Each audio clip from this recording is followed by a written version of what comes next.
Good morning, Connect Church, and all you other friends who are tuned in. I'm Charles Wolf, Director of Men's Ministry at Connect Church in Ventura, California. How's your Monday going? Well, I've got a new audio system. I hope it works for you. I hope it's okay. I have a new camera.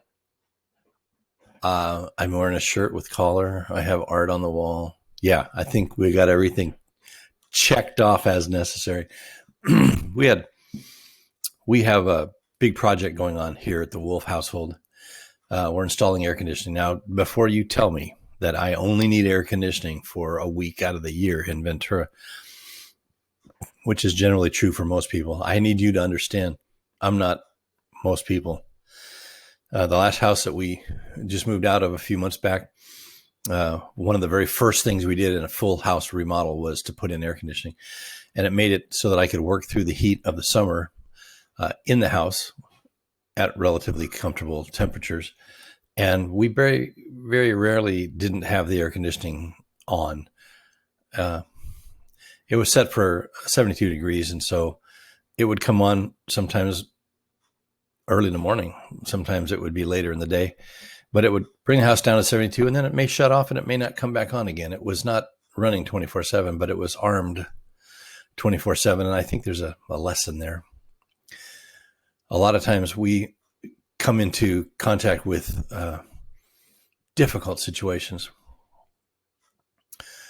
And we may not be able to say, okay, God has been working in my life for the last 24 hours or the last 2 days or the last week, or I've seen God do miracles in the last blah, blah, blah. But right now, we need it. And so we want it to be armed. We want that door to be open. We want the connection to already be made. It's like years ago, I was a school bus driver, and part of that training was first aid. You know, they give you this first aid training.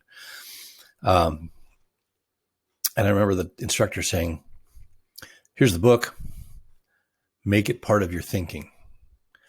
Do not ever expect that you can come into some kind of a critical scene, accident scene or injury scene or something, and think that you're going to somehow have time to flip open this book and find the solution to the student's problem or another adult's problem. It was such a simple statement. Make it part of your thinking.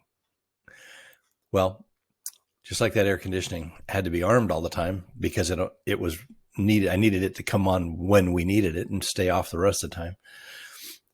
So it is with God's grace and God's power in our lives. We need the connection to be on. We need the door to be open. We need to be ready so that if we need God to move, we know he's going to move. How do we know? Relationship, study the word, understand what the promises are and what they aren't. Understand that getting sick doesn't mean suddenly we've lost God's grace in our life or God's favor. There's just so much to it. But once you establish those relationships and once you open those doors and once you recognize our need of God's power in our life day to day, the door is open. The pathway is made. The conduit is open and clear. And there's a way for God to come in and handle our needs as God. I've talked about self-forgiveness. Pastor David on Saturday mornings has been talking about self-talk. This is one of those things where we need to do self-examination. Look at yourself. Look at your relationship with God. Almighty God. Jesus Christ spoke the world into existence. This is someone that we want to have on our side. This is someone that we want to stay connected with. And he offers a relationship. You just have to ask. And it's there. So often I say, God, I can handle this. And you think, Charles, that's foolish. Why would you say that? Well, because I don't actually use those words. I say it. Maybe I should put air quotes there. I say it without the words because I'm living it. I act it out. I try to handle things on my own that I need God's help to handle. Well, hand in hand with self-forgiveness and negative self-talk and some of the other things, comes saying, God, help me with these issues.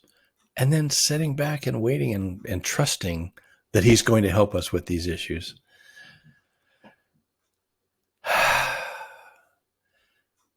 I have a lot of great teachers in my history. One of them said one time, the most important thing that he ever came to understand was that God is God and I am not. Trust God. Give him those issues that you cannot forgive yourself over. Give him that negative self-talk. Give him that renewing of your mind that you're asking for, and you have to trust him that it's going to be there. Keep those relationships and doors open so that when we need him, he can and will come in.